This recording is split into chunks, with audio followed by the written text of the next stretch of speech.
आणि एकमेकाला जोडूया।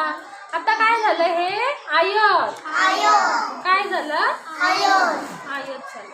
आता हा काय आहे, त्रिकोण। हा एक त्रिकोण आणि हा एक त्रिकोण। हा, आता दोन त्रिकोण एकमेकाला जोडल्यावर काय झालं सांगा मला, काय तयार झाला, चौकोन। काय झाला, चौकोन। आता आपण या वेगवेगळ्या आकारांपासून वेगवेगळ्या कृती बनवू शकतो की नाही। हा, आता मला सांगा। हा, आता हा काय तयार झाला, पतंग। काय, पतंग झाला की नाही, पतंग।